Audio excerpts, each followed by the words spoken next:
Hey everybody, Guy here from Chit Chat. Thanks for continuing to listen. This was a really fun podcast today. I have known Doug for a number of years. I think Doug and I met for the first time maybe close to 10 years ago. I've looked up to Doug for a long time. Doug and his team and various teams over the years, they are a part of helping create and build St. Cloud in a really neat way. And I've appreciated that about him for a really long time. I'm excited for you to hear this podcast that we just got done recording.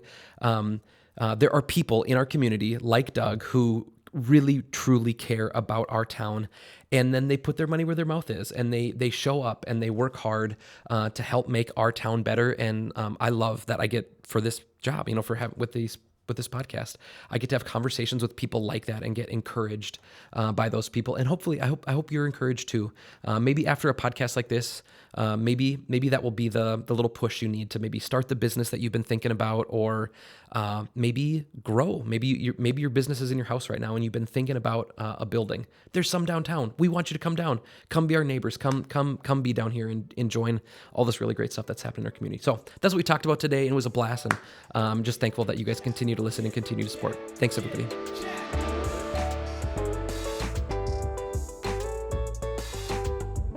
So thank you for doing this, by the way. Of course. Yeah, my absolute pleasure. I guess in light of that, Doug, would you just maybe introduce yourself? Tell us who you are and how long have you been in our great town of St. Cloud? Sure. No, I appreciate that. Doug Boser, president, now CEO of Inventure Companies. I often talked about St. Cloud as the big city, right? Growing up in Piers, Minnesota, which is north of here about 30 miles. Yeah, you came to the city for groceries I came and for stuff. the city, right? Yeah. I looked at it as, when I was growing up, I was never going to be a big city kid. Mm-hmm. And not that St. Cloud's a big city anymore, but to me it was, right? And so I always looked at it as like, why would I go there? Mm-hmm. What's the reason that I would leave the farm? I was always going to take over my parents' farm. And I was a senior in high school, and mid-July, all of a sudden all my buddies were out going water skiing at Piers Fish Lake, and I was sitting there milking cows, and all of a sudden they called and they're like, hey, let's go. And I'm like, I got to milk cows. And then that kind of just dawned on me, like, wait, it's Sunday afternoon, it's 4:30, and I'm doing this, and they're all having fun, I'm right? going to be milking cows forever. Exactly. And I had a passion. I mean, I really wanted to farm. That was my absolute passion in life. But I also kind of fell into construction and carpentry, kind of just through, I would almost call it just like it was my natural calling, right? So I was probably 14 when I started to just kind of tinker around building cabinets and some different odds and ends stuff. I took my mom and dad's chicken coop on the farm, and I actually converted it to a little wood shop. That's cool. Wood heater in the corner, super raw, rugged, but it was just great. And it was my little heaven. Mm-hmm. And so as that kind of transpired, I'm like, you know what, I want to go to school to become a carpenter and maybe have a regular job and some things like that. So 1989, graduated from Alexandria Vocational School as a carpenter, and then moved to the big city of St. Cloud for opportunity, right? The challenge was opportunity at that time was leading into a recession. Yep. So no jobs in St. Cloud, got hired on with a local company here, and they're like, well, but we can't bring you actually aboard for probably 3 or 4 months because we have no work. And I'm like, well, that doesn't work for me. Like, I have to eat. I have to eat, right? Over the course of the next 4 months. Exactly. Mm-hmm. And so took a job with a random company down in, what was it? Rochester? Yeah, there's a little town of Dexter, right outside of Rochester. They're building a big hotel and stuff. And I'm like, I had no clothes. I had my tool belt. And I'm like, Monday morning, meet us down there. That's where we're going to start. We're swinging hammers. And so that kind of transpired, and after about 4 months, that company did finally call me. So got to come back to St. Cloud and start to create my career as a carpenter here. Yeah. And so you owned and ran Boser Construction. Yeah. What year did Boser start, and then what year did you sell? How many years did you run Boser? So started 1996, June of 96, and then May of 2017 sold the company to 2 of the employees. So 20 years. 21 years, yeah. That's cool. Yeah. That's great. And when Boser started, were you residential? Were you commercial? Like, how did you start? I mean, because by the time you sold, and obviously what it is now, a big commercial construction business, but obviously you don't start there with big giant projects. Yeah. So what did that starting look like for your construction business? Starting was honestly, I wasn't scared because I had nothing to lose. Sure. Right? You're just like I'm jumping ship. Yeah. I'm at zero anyway. Yeah. Yeah. And I told my then boss, I'm like, hey, I'm giving you 2 weeks, but I'm out of here. I feel like I know enough about business, and I certainly knew the construction arena, and I had a lot of contacts that I'd made over the couple of years that I'd worked underneath a couple different companies. And so at that time, it was kind of the American dream, $100 in a pickup truck. Like, I laugh. My foreman at the time and we had a van that didn't have an engine in it. It was blown up, but we would pull it to the different job sites, right? Like a trailer. Like a trailer. Yeah.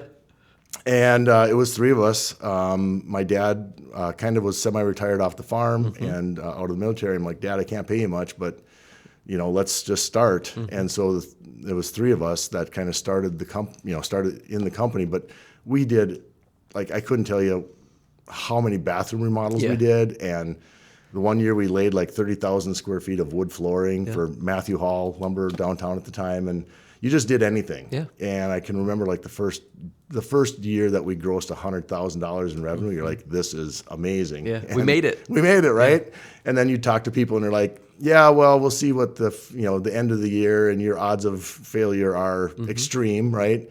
And then all of a sudden you celebrated that 5-year anniversary and you're like, hey, we're still here and we're growing. Yeah. And it was interesting. I just told the story the other day. 2008 was just a brutal time, right? The Great Recession was happening. People were leaving town left and right for the Bakken, for the oil field. And I can remember having a conversation with our staff and just going, guys, I'm really close to running out of work, and there's nothing left here in St. Cloud. So I sent a guy out to the Bakken, Watford City specifically, and I just said, just go out there for 2 days, come back, tell us what it looks like, right? And he came back and he's like, this is crazy. Like, it's Wild West. I mean, this is the beginning of the oil boom. They're ripping up the street in Watford City because it's busting up. The tar isn't holding up to all the water trucks and the oil trucks that are going. And it's kind of pandemonium. And I just said, well, okay, if that's the case, what can we do to stay here? And at the time, you just start looking at every project and going, how can we do it? And at that same time, Centricare was starting to look at putting what they called the East Addition on. So it was the tower that sits on the river. And Terry Platts and I think John Fabinius and maybe one other person had a big decision to make September of 2008. And it was a gamble. And they just said, you know what, we're going to forge forward with this project that they were putting footings in the ground. And we were lucky enough to get a large contract for the finishing work inside of there. And that kind of gave us the stability to stay here. Yeah. So we never sent anybody out there because we had families. We had people that that lived here, that wanted to stay here. They didn't want to go to the Bakken, right? That wasn't their dream either.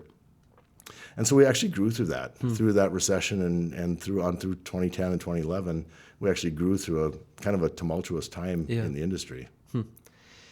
And when you start in the way that you started, like, decks, wood floor, and bathrooms or whatever, and you get to that spot where like stuff gets lean and you start looking, it's like, well, we've done this before. We've done just any project to keep moving. Like when you start like that, it's a bummer when those things happen, but you have this muscle of like, I know how to work hard. I know how to do something with my hands and to not give up. And so you jump in and you find unique opportunities and unique ways to push through that. And we were pretty lean at the time anyhow, so it wasn't like we had to lean up anymore. It was really a fact of just finding stuff to do to keep the employees busy. But it tests you, right? Yeah. And I tell the story to our staff now, and I'm like, just realize I've been through 4 recessions, right? This gray hair gives me a whole lot of insight into things that are happening and a little bit of foresight into saying, okay, I've seen this happen. Here's a trend that's going on. We need to start getting ready for this. Yeah.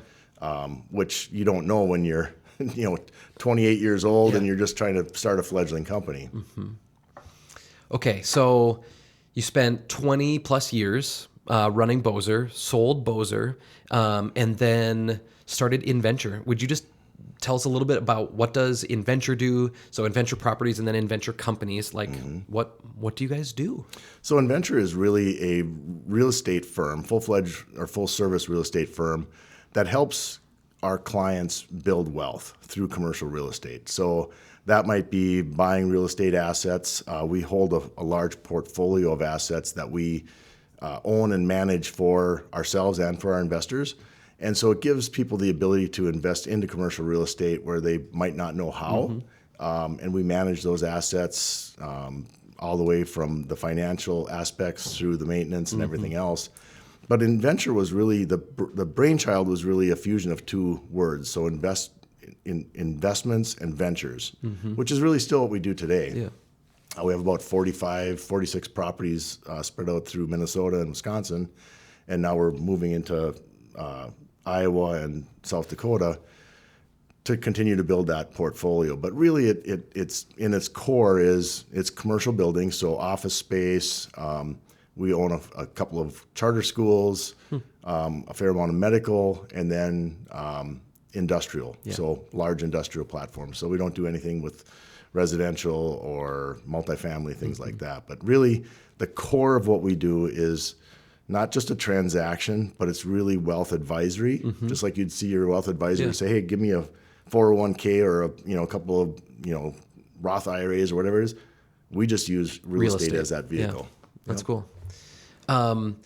So I understand Minnesota, right? Like you're here, you're in Minnesota, you started in Minnesota, owning properties and developing that in Minnesota, I get. And then Wisconsin. But as you're now expanding, you're heading into some other states.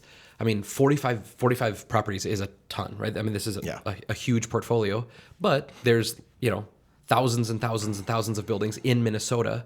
There's more that you could buy in St. Cloud. There's a bunch in the metro. Like, how have you decided, like what's been that metric? Like, it's time for us to start getting a little bit beyond just our state and moving into these other states. Like, how did you make some of those decisions? Actually, the Sioux Falls one kind of came by happenstance through relationships, right? Yep. And we had a professional service group that does our, it's a piece of the tax code that we use to look at how can we depreciate an asset over a shorter amount of time. And so they're based out of Sioux Falls, and they're like, "You got to come down here and take a look at some business." And I'm like, we're busy enough here. Why do we need to go down there, right? But as markets change, and especially in real estate, different pressures will give you different results, and you'll look at things a little bit differently. And so, through 2013 through, I'll call it 2019, interest rates were extremely low. You could buy buildings without a lot of competition. And there wasn't a lot of other groups out buying. So when we started to see competition in the marketplace with what they call REITs, real estate investment trusts, and also the institutional buyers, that really started to drive up the value of what people were willing to pay because they didn't need much of a return. We still try to return to our investors a nice return. Yeah. And so it just changes that dynamic a little bit. But really, we look at it, all assets. We continue to buy assets in St. Cloud and sell assets. Ours now is really about, what does that asset do? Maybe it's a short-term hold or a long-term hold. What's the story behind it? So it might be a value-add building where you look at it and you go, there's a couple tenants in here, but we could do some renovations. We could improve the building, bring in some other tenants, and now the value of the building is X more. Yeah. And so that's a little bit of our core competency today. Yep. Still looking at building buildings as well. Cost of construction and development is just so really pushes it to the point where a tenant may not be able to afford the lease rate. Yep. So you have all this history personally in construction, and you ran a construction company. But is Inventure doing some construction itself? Like in your staff, do you have construction people? We've got a small construction staff. We really, we focus on managing construction companies. So any given time, we probably have 3 or 4 or 5 construction companies working for us throughout our platform, right? So some might be doing renovations, might be doing an addition. We'll do a small amount of our own construction work, but generally we still rely on those contractors, those networks, because we don't want to build another construction company again. It's the people that do it, great. We are really focused in on what we do and what we deliver on, and that's to be able to really manage construction companies really well. And so we do a lot of what we call owner's rep. So we'll rep the owner to help find that contractor, find the architect, and then we'll use our competencies of construction Yep. to really manage them. So So are you even GCing the projects? No. Okay. nope. So we'll hire the GC. Yeah, okay. It helps keep a little bit of separation between church Yep. and state, and then we can focus in on what the owners want Yep. in that owner's rep. And so, like currently, we're working for Centricare, building the apartments for Yeah. the new medical school, right? Yeah. So we helped Centricare look at all of the financial work, to create the pro forma, and then manage that pro forma by virtue of hiring the right architect, hiring the right contractor, and the owners are always aware of what's going on and who we're talking to and that process. But then we basically are the mouthpiece for the owner. And so, like right now, we're buying a whole bunch of furnishings for the apartments, right? And so they're always aware of their budget, they're aware of what we're doing, Yep. but we're basically doing all of the work for the owner. Yeah. And it works really well. It's cool. Story is the driving force for us here at Switchboard. Story is also the reason that Chit Chat exists. We tell stories of the people around us through photos, videos, branding, and websites. Story helps us find meaning and it draws a community together. And we would love to help tell your story. You can find us at www.switchboard.mn. We would love to meet you. We'd love to talk with you and learn more about the story that you are trying to tell and how our story-driven marketing tools can help you communicate better. Can't wait to talk to you soon. So in your time in running a business, you've seen 4 recessions and downturns. Right now with some of the challenges that we're facing, interest rates are, not historically high, but high for where we've been in the last good handful of years. And what's maybe unique about this little season that we're in right now in comparison to some of the other economic challenging times that we've seen? It's interesting because I was just trying to work with a client today. The last 2 or 3 years of what I'll call high construction cost, high interest, has really the absorption rate, and I'll just use St. Cloud as a perfect example. If you went out there today and said, Doug, find me a building of XYZ, we might find a building that fits that, where previously we might find 5 or 6 options for you, right? We've had a client that we've worked with now for probably well over a year. They've got a very specific building that they're looking for because they know they can't afford to build a new one. We've not been able to fulfill that. And we work with all the other agents in town, and we've been talking to them. There's just nothing that fits that bill. So they can't move forward with their plans to do what they want. And so just before I left, I was working with one of my agents, and I said, find me this building. We need to find this for this client. And we pulled up all of St. Cloud, and there's nothing that fits. So either something's going to have to give, right? And so with the new bill that just came out, certainly some tax things helped with depreciation, but interest rates still need to chip down a little bit to offset the higher cost of construction. So in the past, if this situation came, someone was trying to buy a building, or they had a really specific need. If you can't find that building, then you would just build it, yep. right? Because I have a specific need, let's go do it. Absolutely. But with the costs being what they are, it's not feasible right now. It's to like a build triple new. negative, Yeah. right? Yeah. And so you see a lot of, and you talk to the architects, and I always use architects as the forward leader, right? They're usually 6 to 12 months ahead of anything else. Yep.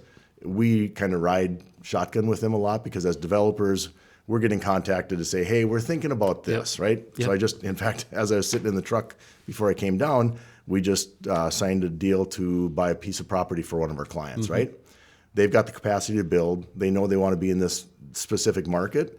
And so they will build their own new building, but it's specific to them, right? It wouldn't be something we own and lease back because you start to add all those things on top of it, it becomes unaffordable for people.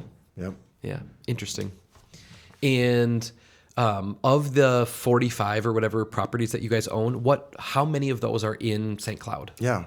I would say that over the years we've divested in a few. We've probably still got 10 or 12 in the St. Cloud region. So for me, I look at it and I think when we think about the impacts of what's gone on, I really appreciated what the mayor tried to look at, not Jake, but Dave at the time, Kleiss, of trying to think about, okay, how do we bring people down here? The challenge that we have is in my opinion, we need jobs, right? We have to have activity downtown, whether it's for the small bistro or the comedy gallery or the whatever. All of it. All of it. We need to really focus our attentions, and I hope that the new mayor can really work with staff to start to think about how do we do that, right? Natalia Bauman at the GSCC just does a great job of trying to also help fulfill that. But it's one of, when I look at what do we need to really focus our attention on in St. Cloud, it's attracting new businesses to downtown, right? I mean, without a great downtown, how are we going to have a great town? Yeah.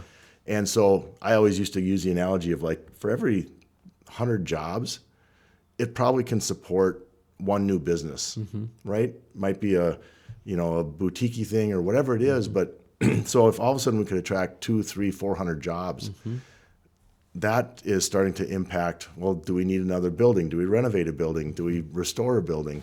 Whatever that is. And I honestly, I look at it as a very holistic aspect of just going, I don't care who owns it. I don't care who does the work. I really don't care. I just want to see or be a part of helping that activity, right? Absolutely. If we band together, we're going to be great. If we act as individuals, it's going to be a whole bunch of one-offs, and we may not be aligned in what that vision looks like. And so that's, I'm optimistic of what can happen. You look at what happens with the redevelopment of not City Hall, but the county building, right? If and when the county leaves, what does that look like? You talk to two different sides, and some are like scared. Others are like, hey, the optimism is, what's it going to look like?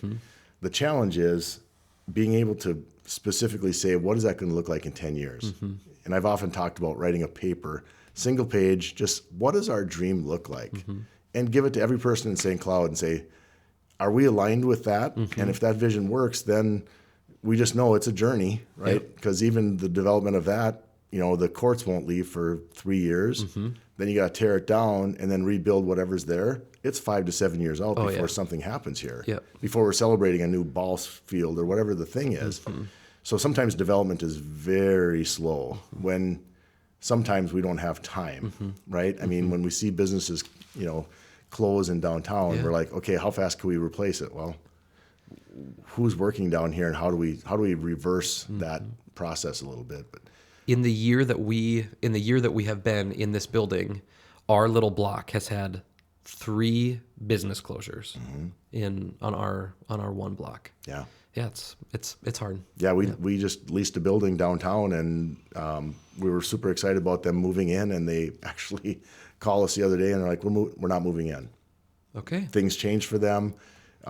It's a great building. It'll be something that we can refill, but it's I don't want to use the word depressing, but it's just sad, right? Sad. I mean, I will forever be eternal optimistic about St. Cloud. This is my hometown, right? I live in Rice, but really St. Cloud is what we've done business for years.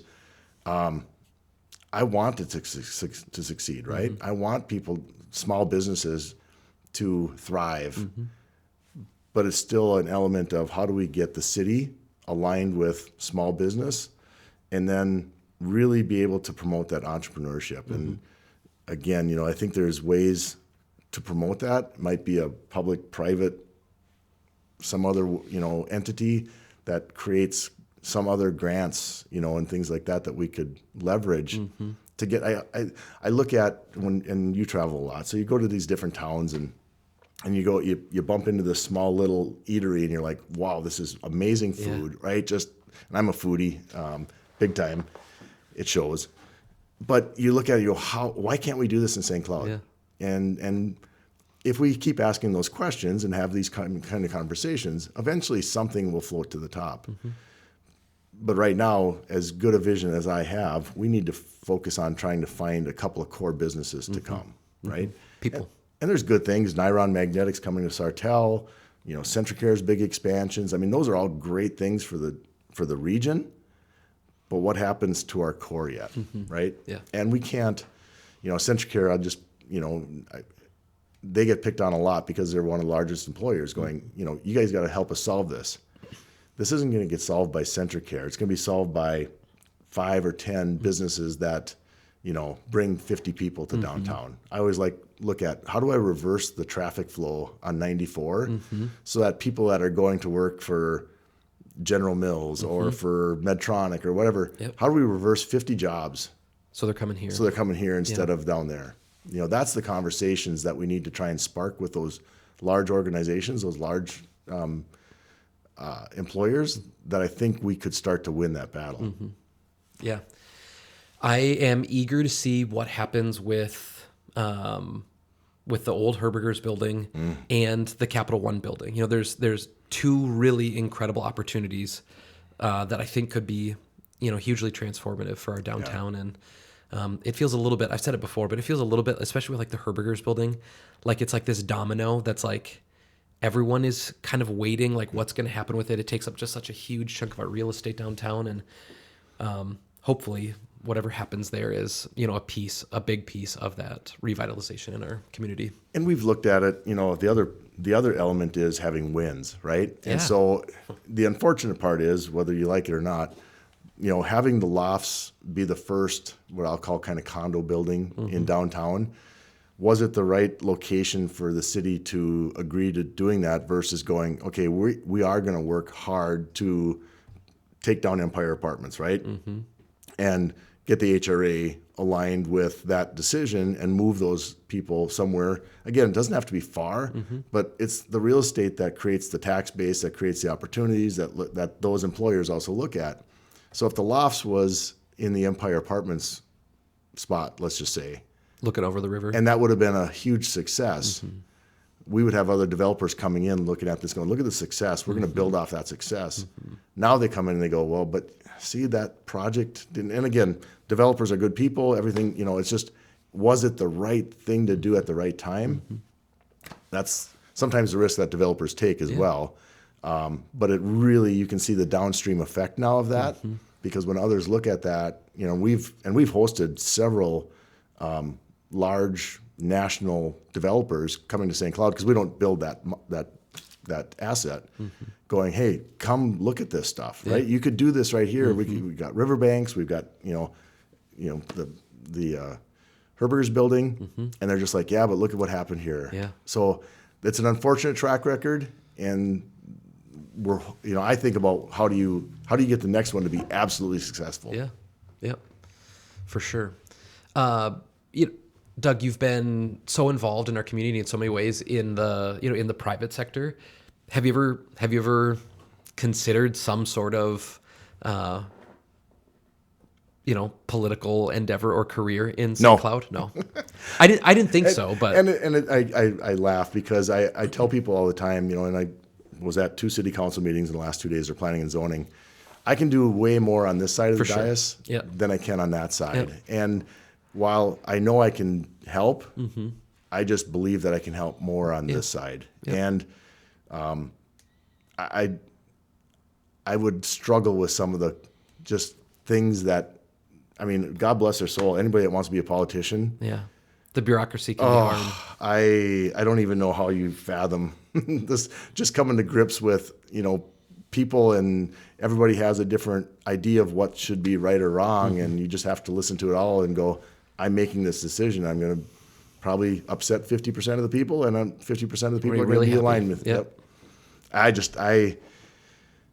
Would there ever be an aspiration? Sure. But I just quickly check myself in and go, no, that won't happen. And I love the conversation of where can I be the most effective and stay there, like stay in the spot where you have the most ability to affect change. And I think that's a good, valuable insight, and that's really, really good. You've been in St. Cloud for a while, and you've, from your seat, from caring about development and thinking about development, what are some of the things that you think that could be successful in St. Cloud that maybe we don't have, that maybe some other community? I know you said that sometimes when you're in a restaurant, that bistro would be kind of fun, some of that kind of stuff. But are there kind of bigger things that you think, man, someday it would be really neat if St. Cloud could move in the direction of that kind of development or that kind of thing? Yeah, it's a great question, because over the years we've contemplated with lots of partners and people that are trying to look at St. Cloud and make it better, right? Yeah. We've floated curling downtown, Yep. right? We've floated baseball downtown. I really would love to have seen a more, I would call not a national, but a regional soccer arena somewhere. Soccer's so huge right now. Yeah. And St. Cloud is interesting because I think we do get a lot of travelers into St. Cloud for different sports, so that certainly helps the hospitality piece of it. I really do think that somehow celebrating our river, Yeah. and it's unfortunate, but even with the Civic Center now, River's Edge, we turned our back on the river. Yeah. And we don't celebrate. We celebrate it in certain ways, but we don't celebrate it in a way that I believe is wrapping ourselves and visually looking towards it. And you could look at East and West Bank and go, why couldn't that get redeveloped into some more active areas? Yeah. I mean, you go to Sioux Falls, downtown Sioux Falls is on either side of the river, man. It's really grown with hotels and restaurants and things like that. And I do believe that, going back to that business piece a little bit, really trying to attract some businesses that could look at St. Cloud and going, we want to make an impact on St. Cloud. We want to bring a core element of our business down here. Could be research and development, could be tied to Centricare, could be tied to St. Cloud State, even though they're having some challenges. I do believe that there's some connective tissue that could really create a unique opportunity with the things that are happening at the GSDC, right? And trying to incubate those new businesses to create some new things. But we need to, I think, have some different things to do downtown. Lake George is great. What's happening in Wade Park, Sauk Rapids, others, St. Joe is growing. All of that stuff is great regionally, and certainly we can celebrate those wins. But for downtown specifically, We want more of that here too. we need it here, right? Yep. I think about we officed down here for 7 years. Our staff loved it. We loved it. It was actually we enjoyed it. Like, we didn't have panhandlers. There might be a random person going down the street and singing a song that they that maybe doesn't. There's no music to it, but it's all part of the fabric, and we really embraced it. And so we didn't leave St. Cloud. We just had to leave for space-wise. And you guys are over by Brigida's now, right? Yep. Yeah. Yep. So we have that for breakfast, Bravo burritos for lunch. Yeah, there you go. But it's been a great building for us. Yeah. But there's times where Jake, Austin, and I talk a little bit about, do we ever end up back down here again as things change, right? We never rule things out. Yeah. Because it is really going to be our element of St. Cloud will always be a part of our business, Yeah. right? And so I look at, certainly entertainment. I think that, at the end of the day, what would make St. Cloud, I want to say, boom a little bit again, is we need to find our own path. I talk a lot about Fargo. Everybody's like, oh, we got to be like Fargo. And Fargo is great, but Fargo is Fargo. Sioux Falls is Sioux Falls, right? And I think there's St. Cloud, in my mind, the Granite City is our history. MedTech is probably our future. Sure. And so when I think of St. Cloud, collaborative, businesses that start to work with Centricare, Yeah. with others in that MedTech space, that's our opportunity. Yeah. I mean, if I spend time right now thinking about what St. Cloud looks like in 10 years, it's a MedTech town. And I think that drives high earnings, right? Really good jobs, fairly clean jobs, but it drops kind of that connotation that we're left with, we just have hatcheries and all these different jobs that certainly are great, but we need jobs that are really fulfilling for people. And that we talk a lot at Centricare, with the foundation of, if we bring a new doc in, what does the spouse do? Right? And I think sometimes St. Cloud doesn't have that job that spouse might be looking for. And so we lose great doctors and practitioners to that element sometimes, where you might go to Nashville or, Chattanooga and Yeah. have those opportunities. For sure. But I think we have to chart our own course. I think we have to be individual, following somebody is great, but leading the way truly is when you become something independent that everybody can look at and go, wow, I've not seen that. I want to go there. Yeah. And that's a big attractant. I think sometimes, it's possible to feel a little like, discouraged about like, man, there's a lot of work to do and how are we going to do it? When you referencing Sioux Falls, I mean, if you're listening and you haven't been to Sioux Falls, like it's and Fargo, but like I really like Sioux Falls. I think Sioux Falls is one of the coolest cities in the Midwest.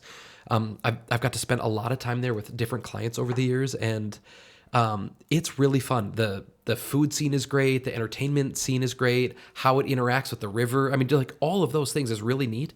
And apparently, I wasn't there 30 years ago, but I guess 30 years ago, it was like a shuttered downtown. Yep. Like a complete like ghost town. And people and businesses and industry showed up and continued to develop it. And now other towns in the Midwest are looking to it saying like, wow, look at how incredible that is. And there were people sitting around 30 years ago thinking to themselves like, how on earth are we going to do this? Like half of the buildings are, they've got for sale signs in the window, and they're now at this different spot. And so, we can do that too. We can be on the front end of making something really, really special here in our really great community. And I think a lot of it, our diverse population is an absolute opportunity to think about that, because I've met all different types of walks of people, and there's great entrepreneurs in all of those sectors, right? And so part of it is also, and what's fun is to see, some new shop open up and you're like, I've never tasted that food before. Yeah. And so you walk in, you're like, okay, I'm going on an experience, I'm going on a trip, and you walk out and you're like, wow, that was really interesting. Yeah. That's what I think is one of our opportunities, really, when you think about how all of us could work together to make that work. But, for me, the city has to be in alignment with us and really has to help drive some of that, because that's when you get the large corporations going, wait, the city is saying cloud is in. And previous administrations sometimes didn't think that way, and so they're just like, well, the developers will do it. Well, we don't have some of the chips to play that the city does, and sometimes it's just the prowess of just going, hey, we're leading this charge. We're going to do it, and we've got a whole host of great developers, contractors, whoever it is, just come to our town and we'll help you get started.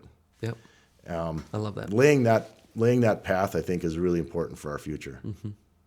And there's so much that's like really, really good. It feels like there's so much really, really good happening there. And I'm excited what the next couple of years will look like. And hopefully a lot of this stuff that we're underway, and that our great downtown and our great city is continue to advance well. But back to Herberger's for a second. Yeah. I'm not involved with it, but I've seen lots of different proposals. Having something active, really creating that space that's, I'll call it a lifestyle center where there's people living, there's maybe some office space, there's activities of pickleball and whatever else that could be going on in there. I think that's how you solve the Herberger's problem. And you could do that pretty easily with that building, right? And so I'm hopeful that whoever is looking at that from a development standpoint is looking towards that thing. If it's just strictly housing, may or may not give everybody the benefit that I think we could win from. But certainly something of a lifestyle would really be cool. It would be really fun. And the other office space you're talking about, it's a great space. Capital One, the building is, I think it's like 70,000 square feet. I suspect if the current ownership doesn't, they'll flip out of it and let somebody else take it over. Or the other thing that could happen is what we see in a lot of other areas, is it gets transformed into housing. Yeah. And that'd be pretty cool apartments. It'd be incredible. Suites, right? I mean, it would be really cool. There's just been so much money spent inside that building to make it a really, some of the nicest office building in St. Cloud. It would just seem, it'd just be so awesome. It's so ready to receive really awesome high-end, office space. Yep. So, but again, the views would be incredible if there were a bunch of lofts and stuff up there. That'd be really, really fun. Parking's close too. So, yep. Well, sweet. Doug, thanks for coming on the podcast. Absolutely. I really, really appreciate it. I'm thankful for you. Just seeing how you approach business and approach our community. You're community focused, and you're trying to grow something and make something. And I appreciate that. And in our own kind of way, we're trying to do that same thing and look into people who've been doing it a little longer than we have. And you're a great example for our community of working hard and trying to make something really, really special happen. So thanks for doing that. And I appreciate that. And kudos to you too. I mean, everything that you guys do, we're grinders, right? Yeah, I mean, we've started with nothing, and we're just trying to make something out of that. And I think that, doing stuff like this is truly impactful work, and it's grassroots, and it's kind of where it's got to start. Yeah. And so I appreciate everything you've done with this podcast as well, and everything you do here in town. So thank you. Absolutely. Well, sweet. All right, man. Thanks, Doug. All right. Take Appreciate care. it.